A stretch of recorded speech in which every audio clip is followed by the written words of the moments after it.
হে আসসালামু আলাইকুম beautiful people, আবার নতুন একটি ভিডিওতে স্বাগত জানাচ্ছি তোমাদেরকে। এটাও চেঞ্জিং সেন্টেন্সের একটা ভিডিও।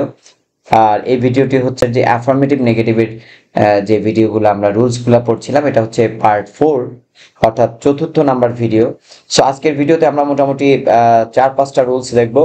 সো আমাদের অবশ্যই ভিডিওটি ভালো লাগলে বন্ধুদের সাথে শেয়ার করে দাও, এবং অবশ্যই ভিডিও দেখা শেষে অবশ্যই কমেন্ট করে যাবে। আর কমেন্টে কমেন্ট সেকশনে ব্যবহার করবে। ব্যবহার করলে তোমার কিছু বন্ধুদের রেফার করা যায়। ব্যবহার করে তোমার কিছু বন্ধুদের নাম মেনশন করে দেবে, যেন ওদের কাছে নোটিফিকেশন যায়, ওরাও যেন এই ভিডিওটি দেখতে পারে। সো কথা না বাড়িয়ে অবশ্যই ভিডিওটা দ্রুত শুরু করা যাক। আমাদের আজকের রুল হচ্ছে 16 নাম্বার রুল। তো এখানে আমাদের 16 নাম্বার,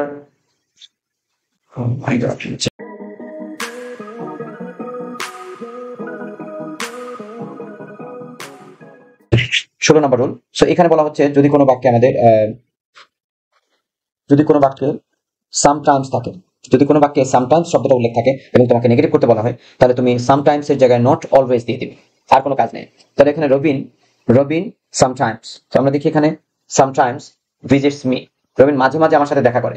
সেই বাক্যটা আমি যদি নেগেটিভ করি, তাহলে আমি এখানে নট অলওয়েজ, অর্থাৎ এখানে রবিন আছে, তো যেহেতু এটা আমরা নেগেটিভ বানাবো, সেটা একটা স্বাভাবিক নিয়ম ছিল আগে, যে হেল্পিং ভার্ব না থাকলে আগে হেল্পিং ভার্ব দিয়ে নিতে হবে। সো আমি ডাজটাকে দিয়ে নিলাম। তারপরে আমাকে, যেহেতু সামটাইমস আছে, আমি এখানে সামটাইমস এর জায়গাটাতে নট অলওয়েজ দিব। নট অলওয়েজ, যেহেতু নট শব্দটা আমি ডাজের সাথে একসাথে করে দিয়েছি, তুমি চাইলে আলাদা দিতে পারবা। ডাজ এরপরে নট অলওয়েজ, সো আমি নটটাকে ডাজের সাথে কন্ট্রাক্টিভ ফর্মে ব্যবহার করে দিয়েছি, ডাজন্ট। কিন্তু তুমি চাইলে এটাকে Robin does not always visit me.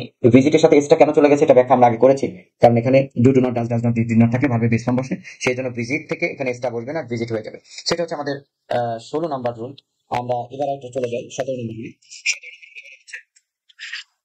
কোন বাক্যে যদি আমরা দেখি মেনি শব্দটা থাকে, এটাকে নেগেটিভ করার সময় নট ইফ ইউ ব্যবহার করে দিলাম। কোন বাক্যে যদি মেনি থাকে নট ইফ ইউ, তাহলে আমরা একটা বাক্যটা দেখি যে আমাদের এই বাক্যে আই হ্যাভ মেনি ফ্রেন্ডস এরকম আছে, আই হ্যাভ মেনি ফ্রেন্ডস। তো এই বাক্যটাকে আমি যখন নেগেটিভ করবো, তখন আমরা দেখি যে নেগেটিভ কিভাবে করতে হবে। তো নেগেটিভ করার সময় আমরা দেখি যে এখানে আমাদের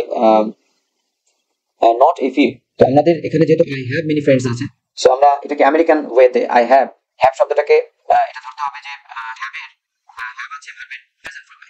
সো এখানে আমরা একটু দেখি হ্যাভ, তারপরে হ্যাজ, আর এই দুইটা হচ্ছে ভার্বের প্রেজেন্ট ফর্ম, আর এটার পাস্ট ফর্ম হচ্ছে হ্যাড। দেখাটা স্পষ্ট হচ্ছে না, এই যে ডি হ্যাড। তাহলে হ্যাভ, হ্যাজ, হ্যাড, এটা ভার্বের প্রেজেন্ট ফর্ম, এটা ভার্বের পাস্ট ফর্ম, এটা হচ্ছে ভার্বের পাস্ট পার্টিসিপল। সো এই তিনটা ফর্ম। তো এটা ভার্বের প্রেজেন্ট ফর্ম হিসেবে আমরা ডু ব্যবহার করব হেল্পিং ভার্ব। নেগেটিভ করার সময় আমাদের হেল্পিং ভার্ব লাগবে, তারপরে নট লাগবে। তাহলে আমরা ডু ব্যবহার করছি, হ্যাভটা এখানে মেইন ভার্ব, হেল্পিং ভার্ব না। সো তাহলে ডু ব্যবহার করবে হেল্পিং ভার্ব, তারপরে নট বসবে, তারপরে হ্যাভ হচ্ছে ভার্বের বেস ফর্ম। সো এই সবগুলোরই বেস ফর্ম কিন্তু হ্যাভ, অর্থাৎ হ্যাভটা মূল শব্দ, মূল ছিল হ্যাভ, তারপরে বাকিগুলো এসছে। হ্যাভ বসবে, তারপরে আমি ফিউটা বসাবো। তো এখানে আমরা বলেছি যে মেনি থাকলে নট এফ ইউ, কিন্তু আমরা দেখতে পাচ্ছি বাক্যে নট এফ ইউ এক জায়গায় বসে নেয়। তো দুইয়ের সাথে নটটা বসে গেছিল, এই দুইয়ের সাথে, আর ফিউ বসছে, এফ ইউ বসছে আলাদা। তো এইভাবে বসাতে হয়। তো আমরা বুঝতে পারছি যে এখানে এইসব বাক্যে নট এফ ইউটা একটু আলাদা আলাদা বসে, এইটুকুই। সো মনে রাখতে হবে মেনি থাকলে আমার নট এফ ইউ এই বাক্যের মধ্যেই থাকতে হবে, না হলে বাক্যটা নেগেটিভ করা হচ্ছে না বা নেগেটিভ হবে না। এরপর আমরা চলে যাবো 18 নম্বর রুলে। 18 নম্বর রুলে আমাদের যদি কোনো বাক্যে আমি যদি এফ ইউ দেখি, তাহলে নট মেনি বসিয়ে দিব, উল্টাটা জাস্ট। তো এফ ইউ আছে, আমি নেগেটিভ করতে চাই, তাহলে নট মেনি বসিয়ে দিব। তাহলে Bangladesh as a few scholars, a few মানে খুব সামান্য, কম সংখ্যক, তাহলে কিছু সংখ্যক আর কি, কিছু খুব কম সংখ্যক বাট কিছু। সো এখানে Bangladesh doesn't have many scholars, তো এখানে আমরা হ্যাজ আছে। সো হ্যাজ থাকলে আমরা বলেছিলাম যে হ্যাভ, অথবা সরি কি করছি আমি, আচ্ছা ওকে।